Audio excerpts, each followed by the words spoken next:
The CoinWeek podcast is brought to you by PCGS. You can order a copy of the PCGS 2018 calendar featuring beautiful TrueView images by visiting their website at pcgs.com. This week on the CoinWeek podcast, rare gold coin expert Doug Winter stops by. We get into the weeds about a lot of issues relating to the coin market, how it's now showing some strength, and why you really do need a dealer in the internet age to put together a great collection. You'll hear one of the most in-depth and informative conversations we've ever had about the intricacies of the rare coin market next on the CoinWeek podcast.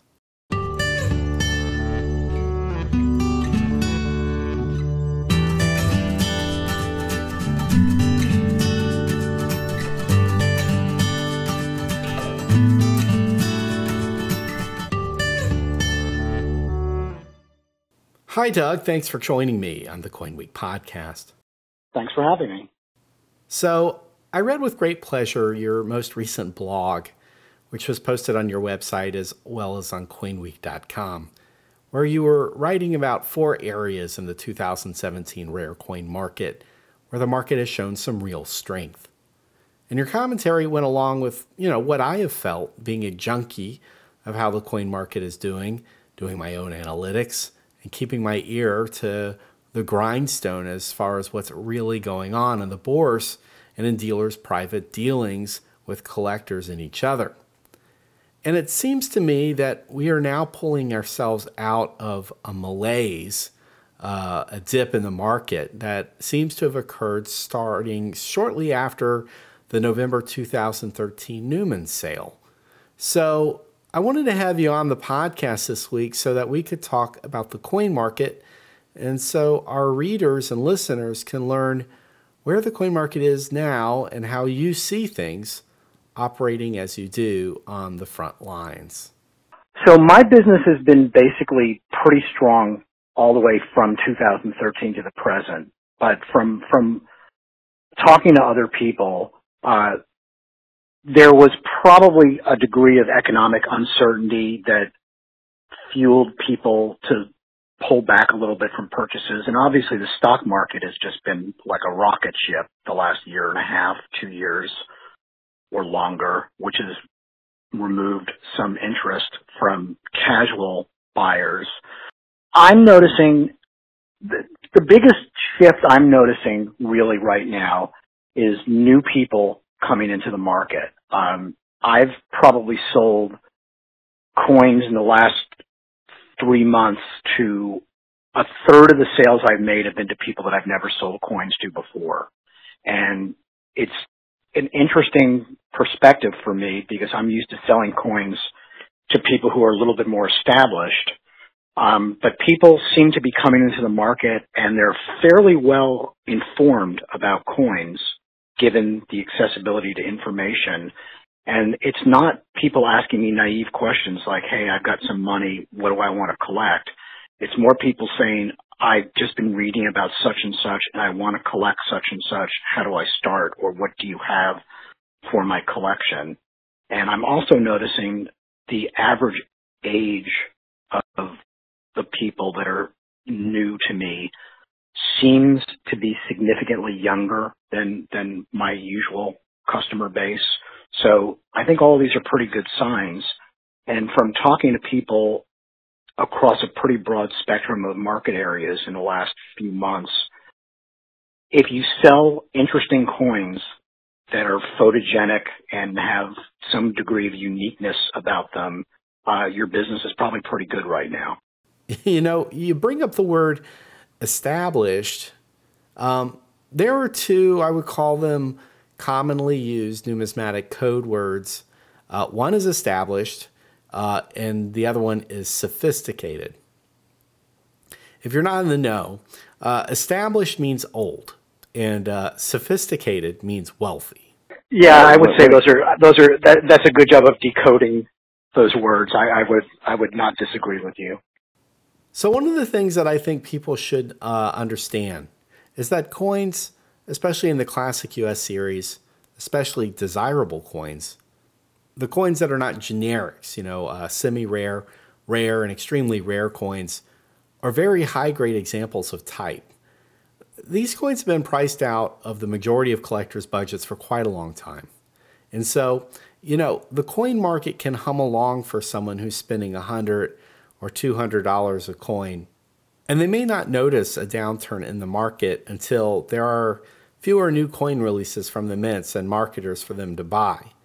But when it comes to the type of coin that a dealer who spends 20 or more weeks on the road traveling from city to city, to set up at coin shows, a market downturn can have very real and very quickly felt implications. So explain to me what the market fundamentals have to be for a dealer like you who sells these more expensive rare coins, specialized coins, to survive. Well, there's a couple of fundamentals, and you raised some really good points that I'd like to answer at a later point in this conversation. But I would say that the fundamentals for me for buying coins that will move quickly, our coins need to be interesting. They need to have a story. They need to be something that you can articulate in a few sentences what makes the coin worth the asking price. You have to be able to justify the asking price by showing that it's priced within the realm of comparables of other coins of equal rarity or equal date and grade. The business has become so internet driven, the coin business, that something has to image really well. It's, unless it's a super sophisticated series like Vermont landscape coppers or early American type, if a coin isn't really pretty and it doesn't image really well, it's not going to sell. And it's got to be something with some degree of popularity. As much as I like to buy coins that are sort of contrarian, I generally know my audience. I've bought and sold enough coins that I know that there are some evergreen chestnuts that always sell, and those are coins that I always try and maintain a strong market in. One of your comments about a code word or the code word for being expensive coins, in the market area that I'm in, gold coins are fairly expensive, although I would contend that there are coins well under $5,000 that are really desirable and really interesting. But there are plenty of U.S. coins out there in the $500 to $1,500 range, mainly silver and copper, that I think are really interesting, really historic, and really collectible. So though there are plenty of people out there that I've met that are buying $1,000 coins that I regard as being very sophisticated collectors, and there are guys out there buying $100,000 coins that don't really know what they're doing, so they're wealthy but not really sophisticated. So I would put an asterisk next to those two definitions that you gave. That there's some fluidity with the definitions. I think. Yeah, absolutely. And I hope people understand that when I give these joking definitions, I'm reading thousands of articles from dealers and collectors, and these are just the cliches that you see commonly used in numismatic writing to describe somebody's collection. For instance, when you read, sophisticated collectors will be interested in a 1796 quarter eagle. Well, sophisticated means you can afford it. And I know that there are plenty of sophisticated coin collectors and coin writers, especially who know that coin inside and out, but they'll never be able to buy one because they don't pay us enough. Right, sure. Again, let's talk about the coin market in general. It seems that people who get into the coin market because they want to buy coins that will go up in value over time, and I hate to use the word investment because I really don't like to use it when it comes to coins. Because if you're investing money in coins as opposed to investing it in other ways where the markets are bigger and less cash illiquid and where there's less risk, do that. But coin collecting, buying and enjoying coins, and if they go up in value And if you pick the right coins, that's great. But I think it's a much more realistic way to look at this is coin collecting is a hobby. It's always been a hobby. It will always be a hobby. And when we talk about the market and we talk about what motivates people to collect, everybody, no matter how much they enjoy numismatics for numismatics' sake, everyone wants to pick winners, okay? But there's really no area in the market where you're guaranteed to pick only winners. And you have to be really, really good at judging where the market is and where the coins are and what you're looking at in relation to other coins that exist. And you have to consistently get that right. And these right coins almost never come at a discount. So how difficult is it for you, a professional dealer, someone who depends on being right and putting the right coins in your inventory and placing the right coins in the collections? How difficult is it for you to pick winners? Well, there's certainly no guarantee that every coin I buy, I make money on. And any dealer that says that is lying. Obviously, I hit more winners than I do losers. If it were the other way around, I would have been out of business years ago. It's for me, I've been doing this for 30 plus years, and I just have a good instinct when I see a coin. When I'm going through a box of coins at a coin show, there's just certain coins because of the date or the appearance or a combination of both, preferably the latter, that I know are going to be winners, and those are the coins that I try and buy. I will tell you that there are coins that I'll put out on my website that I think I'm going to get multiple orders for within a few hours that languish and take weeks to sell or sometimes don't sell at all. And then there are other coins that I'm like, this one's kind of marginal. I'm not sure, but let's give it a try. And I get 7 orders for the coin the first day that it's out live. So there's some degree of uncertainty, but most dealers who are specialists in an area have a pretty good idea at a point, up to a point. They know what sells, what doesn't sell, and if they're smart, they buy the coins that are going to sell most easily. So let me give you a hypothetical, okay? 2 different collectors come to your table and ask you to buy from them a box of gold coins. The first collector bought certified gold coins, type coins of various grades, various states, without much consideration of anything beyond what the grade in the holder read. And outside of that fact, they might as well have been market knowledge agnostic. These were coins that they could afford that they paid between $3,000 and $5,000 for. The second collector bought the same value of coins, but was really meticulous with each individual piece that they bought. These are coins that you could look at and tell that even at this price point, these were coins that somebody really looked at. I'm not talking about coins that were like MS67s and MS63 holders, nothing unrealistic here. The grades in the holders are more than less correct in this collection of coins from the second collector, but like I said, the collector really put thought and work into this box of $3,000 to $5,000 coins. So when these 2 collectors are presenting you their coins and are asking you to buy them, how wide a gap is there between the 2 offers you're likely to make for the one set assembled as if by random and the other set thoughtfully put together? It depends on how unlucky the random buyer was. If the random buyer was moderately lucky and accidentally bought some nice coins, he'll have some stuff I'll make pretty fair offers on, and other coins I'll either pass on or only buy because they're so cheap that I can't pass them up.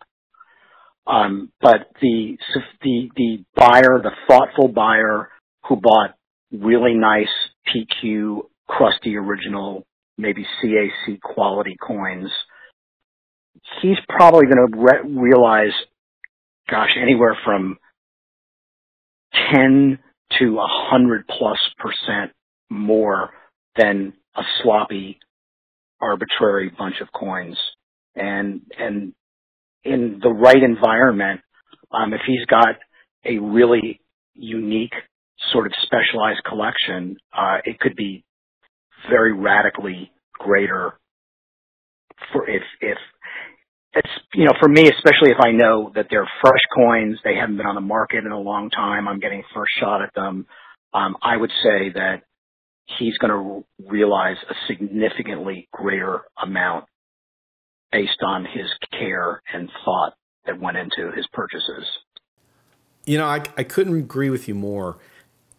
Taking it from a small set of a box of coins to a large collection, maybe something that you see named or sold together in an auction, you tend to see, when you read the prices, realize the character of the collection. And so when you read the auction results, and believe me, I do this when I'm drinking my morning coffee, you find that the numbers can vary wildly.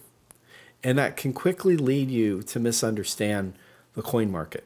You can find a coin collection where practically every coin in it fails to meet its target price, or the major coins, the headliners, fail to come close to what previous examples in the grade and issue brought. And I mean miss those numbers by like 20 or 30%. And if you're not careful, you might think, oh God, this coin has gone down in value. And then you see the collection misses the target by as much as that, or across the board. And then you might think, well, it looks like the market isn't doing so good right now. Maybe my coins aren't worth as much as I thought. And so you start looking for explanations as to why the coin market is stumbling a little. And the one thing you probably don't think of, but it's the most obvious explanation, is, well, maybe these coins just suck. I agree. When you have a collection with habitually low realizations of price, it's more than often than not, it's going to be because of quality issues and not market issues. Right. Which gets back to the point. If you're really going to get into coins and make a serious play into building a great collection, serious representation is a must.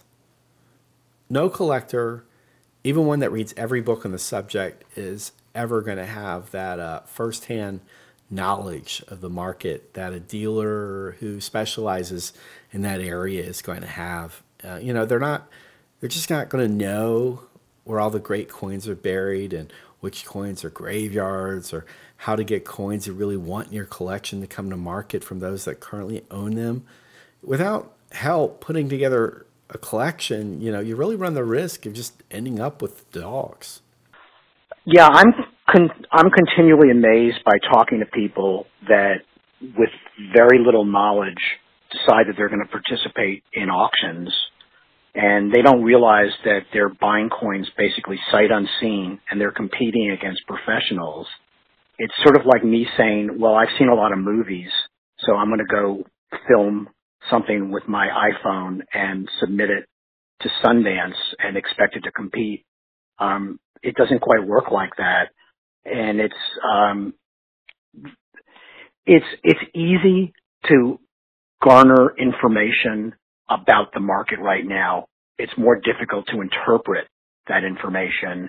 And I think the hardest thing for new collectors is to understand gradations of quality. There are coins of similar date and similar grade that can have a huge range of value based on their appearance.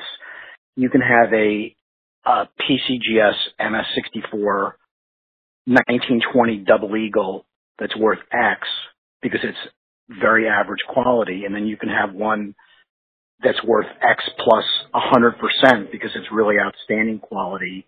And I think that's the hardest thing for the neophyte to know, is what coins to stretch on and what coins are just average. And I think that's where you need a trained professional to at least guide you part of the way, if not all the way. Well, let's just play out a practical example of this exercise. If an 1856 020 comes to the market in AU or mint state, either A, you've seen it and know about it, or B, you can pretty much compare the coin to every other example of the issue that you've seen. That's a coin that there's about 30 known, maybe 35 known. I've probably seen three-quarters of the ones that are known and have them fairly well committed to memory. So that's a coin that's sort of cheating. That's lobbing you a softball, but that's a $300,000 coin that if you're going as a collector into the purchase of that without somebody helping you, you've got potentially a gigantic landmine to step on if you buy the wrong coin. So in other words, if that coin, as rare as it is bringing a soft price, it's not because nobody noticed it or at the present time can't afford it. It's because people like Doug, who have seen these coins, have decided to take a pass on it. And I think that is critical to understand when it comes to the rare coin marketplace. There is. I mean, even if I don't have a customer for a 56020 at a specific point in time, if one comes on the market that's a really, really nice, wholesome coin, I'm still going to bid on it, if anything, just to support the market. But just because it's a coin that at a fair level, I'm happy to stock that coin, even if I don't have anywhere specific to go with it. But a 56020 that's been harshly cleaned or has really detracting marks on it, I might not, even if I have a customer for it, it may not be cheap enough at any price. Well, not at any price, but at any realistic price that I'm going to want to buy it. And that's why auction prices have to be interpreted really by experts and not by casual observers. The market for Type 120s right now is not hugely strong, not as strong as it was a few years ago, but if the right 56020 came on the market in virtually any degree of heat in that specific market, it's going to sell for a good price just because it's a nice coin, and there's always going to be a buyer for a nice 56020, whether the market's strong or weak. And at the same time, let's say someone comes to you and says, I want to have the finest or second finest 1850-6020 there is. There's a different calculation at play for you. It's not as simple as going to the population reports at one of the grading services and saying, okay, when this one comes to the market, I'll buy it for you. There's way more that goes into that than reading a table. It's, you know, it's muscle memory, it's experience, it's pattern recognition. It's also knowing where all the high-end coins are located and which collections, and having the personal relationship necessary to find out, you know, if these coins might be available for the right price. I know where most of the, for as an example, for the really important Omen 20s, I know most of the collections of those coins, and I know who owns which specific coins. So if somebody came up to me and said, I want to buy one of the top 4 or 5 1850-6020s, I probably stand a better chance of finding one reasonably quickly than somebody that's new to the market. But I would also stress that in a situation like that, I would tell the person, you need to be patient. If it's something that you expect that I can find in 90 days, that's probably not going to happen. It might be something that the right coin could take years to find, but it's a good idea in the interim to target which of the 30 to 35 known 56020s are the ones that, if and when they become available, we should move on quickly and effectively. So what are some things, you know, going into the 2018 calendar year that you expect to affect the rare coin market? I have a feeling that I'm not a stock market expert by any stretch of the imagination, but I've got to think that at some point the market's going to pull back, and when it pulls back, that could impact the coin market. That could be an influx of money coming in to the coin market. Same also with metals prices. Metals have been fairly flat the last few years. If there's any pullback on prices or prices were to go up, I think that would help. right now, the biggest problem that I see, at least with my business, is just finding good coins. So for me, I've got a lot of cash right now and not a lot of coins. I'd rather it be a lot of coins and not as much cash. I think the biggest thing that could have an impact in 2018 and beyond is just the availability of nice coins becoming a little less congested than it is right now. I've noticed in talking to a wide variety of dealers that good coins are really hard to find right now. They're easy to sell, they're hard to find, and once you sell something that's really cool, it's very difficult to replace it in your inventory. So what does that do to the business model then if it's so hard to find nice coins? Because it seems that there's no shortage of phone book auction catalogs, where there's all sorts of things for sale. But, if a dealer is having a hard time buying nice coins, then that has to have a dramatic impact on how the market functions. Well, yeah, it makes, in theory, really good coins worth a lot more and really average coins worth less. For me, the biggest impact really in the last few years has been a reduction of my inventory size, and a lot of things that were typically just like meat and potatoes items in my inventory, like nice collector quality Dahlonega half eagles and very fine, extremely fine and about uncirculated grades. I mean, 4 or 5 years ago, you could go on my website and I'd have maybe 8 coins that fit into those parameters. Now I'm lucky if I have 3 or 2 at any given time. So it's made me have to diversify a little bit. It's made me handle certain areas of the rare date gold market that I haven't really specialized in before. I'm focusing on a little more. I'm doing more with silver coins, specifically bust and seeded coins, just so I have a larger pool of nice coins to buy from. It's probably not as big a problem if you're a soup to nuts dealer that kind of deals in everything. But if you're a specialist, whether you're a guy specializing in Indian cents or large cents or bust dollars or rare date gold like myself, my gut feeling is that it's harder for you to find coins that are acceptable quality now than it was 3 to 5 years ago. Well, let's talk really briefly about a different type of coin buyer. I think it's safe to say that the U.S. and world mints have been very successful in transforming the bullion market into a hypermodern market, where it used to be somebody stacking gold coins may get numismatic coins like, type 20s or saints and common dates, Liberty 5s and 10s. Now it's like the 2018 American Gold Eagle. And when the run-up of gold took place during Obama's first term, we saw a nearly complete and radical stripping of the numismatic premium of choice uncirculated grade generic gold coins. And that premium has never recovered. So I think collectors or stackers will be shocked to realize that in many cases, you can buy generic gold and choice to gem certified grades for not that much more than you could buy a brand new certified 70 coin from the US Mint. So for the buyer who is thinking, hey, I'm not trying to be a builder of the next great coin collection, would it be a better idea for that guy to find opportunities and buy this classic material for close to spot?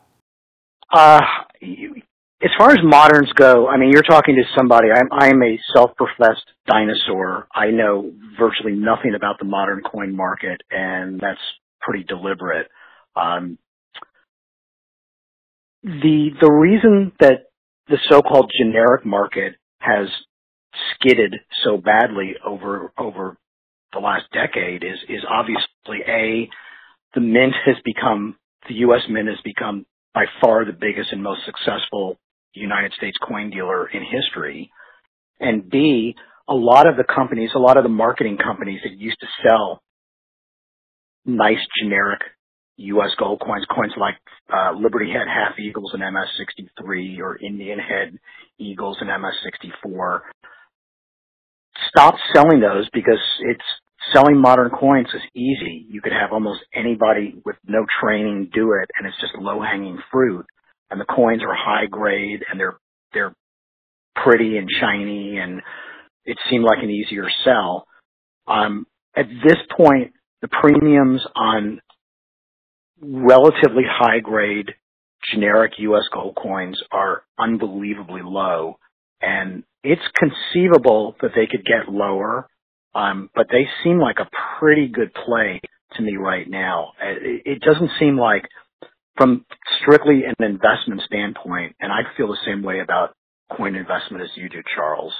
I'm not an advocate of investing like an investor. I would be for anybody that wants to invest in coins, I would tell them to do it with a collector's mentality. But coins like MS63 5 libs or MS64 10 libs, larger size, pretty early 20th, late 19th century U.S. gold, if it's third-party graded, and even better if it's CAC approved, at these numbers, boy, there just doesn't seem to be much downside.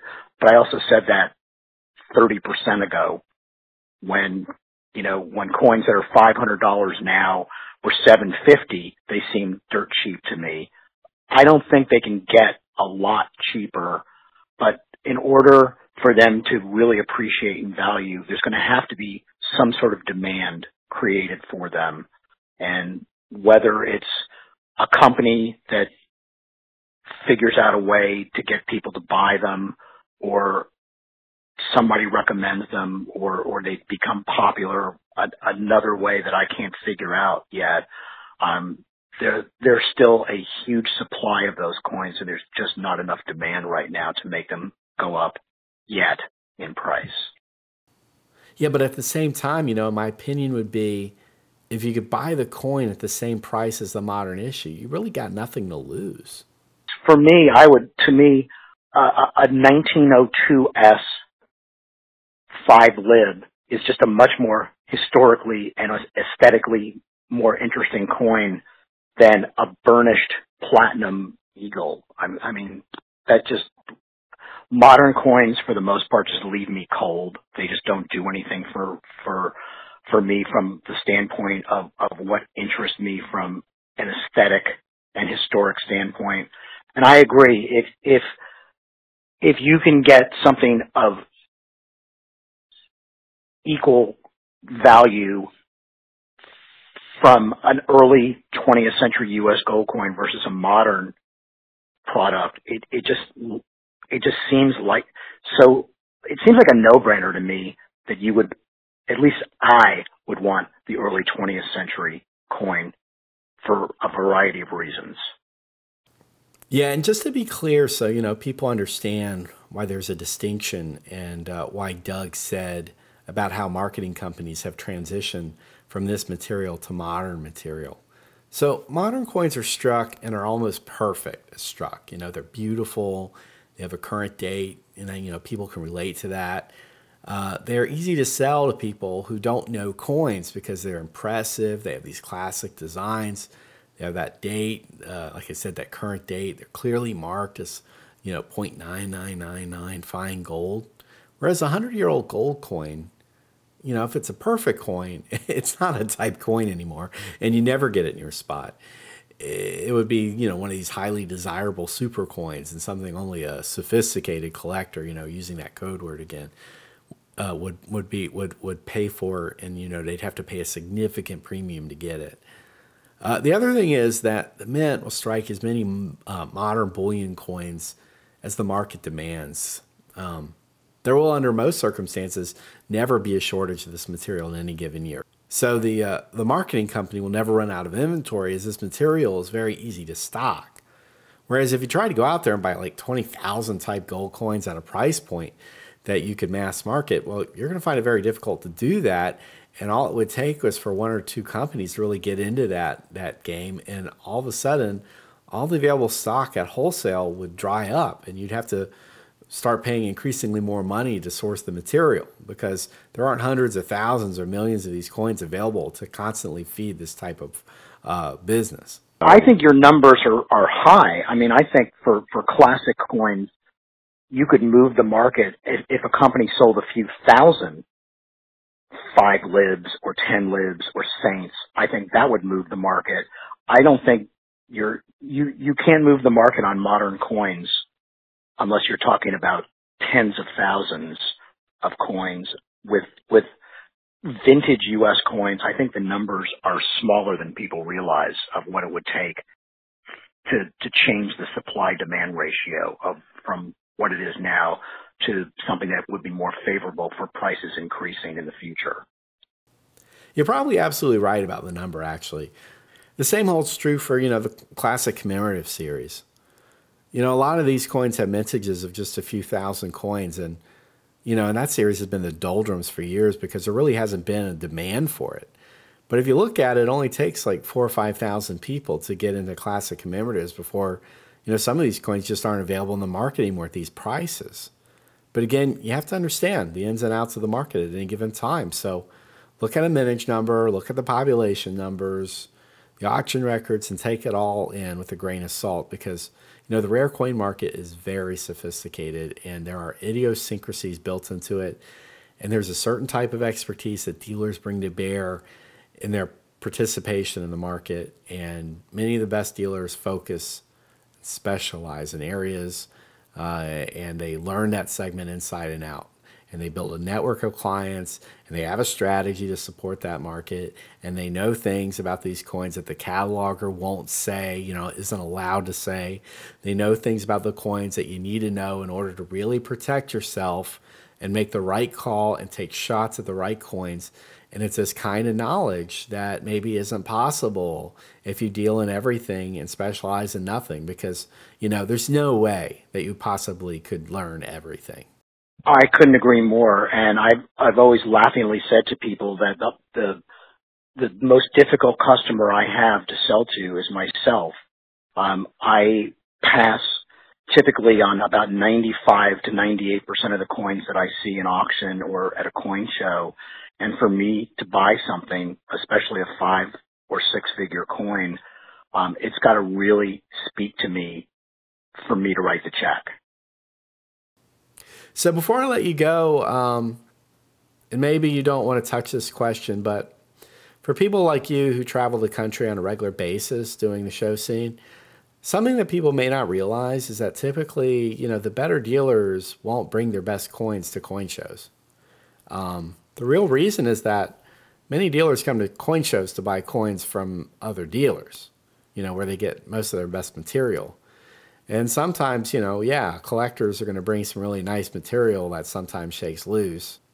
But, the real reason that many dealers come to shows is to buy coins from other dealers where they get their best material from. And sometimes, a collector is going to bring some really nice material that sometimes shakes loose.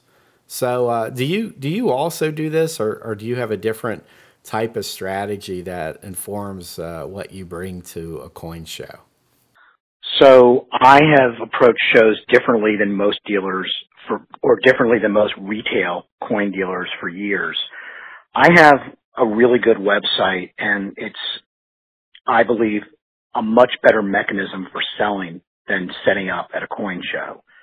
So typically when I go to a show, many shows, I don't even put coins out, or if I put coins out, they're just things to just kind of let people know that I'm still buying and selling coins. I go to coin shows to buy, and I would prefer to offer coins to people off of my website where they have a much less stressed environment than a coin show to make a decision whether or not they want to buy the coin. And they can look at the coin and make the decision at home in their light, in their living room, at their pace, as opposed to a coin show where they're looking at coins in crummy light and they've got to basically give me just about an immediate yes or no decision. That's difficult for a dealer that spends millions of dollars a year on coins like myself. I can only imagine that for a collector, especially a new collector, that would be a pretty spooky environment. I think shows have really changed where collectors used to be able to go to coin shows and buy neat coins. I don't think that's the case anymore. And I think if a collector doesn't have a good relationship with a few specialized dealers, he's going to have a very hard time finding the neat coins because they're just not in dealers' cases. They're certainly not in mine. Mine get hidden behind the table or turned over or put in boxes, and I don't show them to more than a very small handful of people at coin shows. And a lot of times I don't show them at all until they're ready to sell back at home at the pace that I want them to be sold. But at the same time, if I contact you ahead of time and say, hey, Doug, I'm going to be at the Baltimore show and I like crusty old Dahlonega gold coins, you're going to put some of these aside and bring them to the show, and we can sit down and have a chat about them, and maybe I can pick some up, right? Absolutely. If somebody makes the effort to contact me and say, hey, I'm going to be at the Central States show on Thursday, could you show me a couple of gold dollars in the $3,000 to $5,000 price range? If I have anything that's appropriate, I will be happy to bring coins to a show to sell, to show to the person. In terms of showing new purchases, in other words, coins that I've bought at the show, it's pretty unusual for me to show new purchases to anybody because there are a lot of variables. I may not know how I want to price the coin. I may want to regrade the coin. I may want to send the coin to CAC. I may want to cross the coin from NGC to PCGS or PCGS to NGC. I believe that most good retail dealers don't show their really interesting new purchases at coin shows to really anybody except maybe their absolute best customers. And to be honest with you, a lot of my very best customers don't like coin shows. They don't go to coin shows, and I don't necessarily encourage them to go to coin shows because I would much rather sell to them where there's not people around listening to our conversations, where they can look at the coin in the comfort of their own living room versus at a bourse table, which I think is a terrible environment to make a buying decision. So I guess the last thing, I know earlier that we talked about collections being built with help and how outcomes can be dramatically improved. The last thing I'll leave people with, if you're the type of person who wants to go in with both feet in the rare coin market and you want to build the next great collection, you've got to get representation. And there are three things I think that you need to look for. The one is knowledge. Integrity is the second. And the third thing really is enthusiasm. Because for a coin dealer to invest time, the amount of time it would take, and a lot of this time is unpaid. And for a collector to build that great collection with a dealer, it takes a lot of enthusiasm. Because you're basically getting a partner to help you put it together, and you're using their resources and their market knowledge and their connections to build your collection. And this journey will take you to much more interesting places than if you simply relied on a keyboard and a mouse at your computer bidding on whatever comes up at the next auction. And if you're buying at auction, that dealer can go to the lot viewing for you and look at the coins, and use their best judgment and let you know if, that next lot that you think would really add to your collection is worth it or not.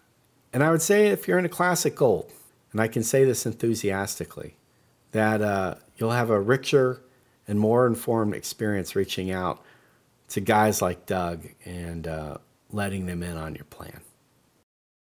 That's nice of you to say. Thank you. I think of those 3 points, the enthusiasm is something that's overlooked, but the handful of dealers in the market that I really admire, that I think are really great A-level coin dealers, all fit the same profile. They started collecting coins as kids. They probably never had a real job other than coin dealer. They probably had their own coin business by the time they were 12 or 13. And they're coin weenies. They love coins. They eat, breathe, and sleep coins. And they're sophisticated enough that they're usually great mentors and partners to have. And whether it's, again, Indian cents or St. Gaudens double eagles or Civil War tokens, finding somebody that is a true aficionado, a person that loves coins, that collects things himself or herself, those people are going to be better sources of coins for you than just cold, dispassionate businessmen that are just doing this as another way to put bread on the table. Those guys are generally not people that love coins and are generally not people that know the difference between good coins and not so good coins. I wholeheartedly agree with that. Well, Doug, thanks for taking the time to stop in and talk. I always enjoy our conversations, and I guess we're going to see each other pretty soon because Long Beach just around the corner. Sounds good. Look forward to seeing you there, and thank you very much for letting me participate. I really appreciate it, and I thought your questions were great. Great. See you soon. Thanks, Charles.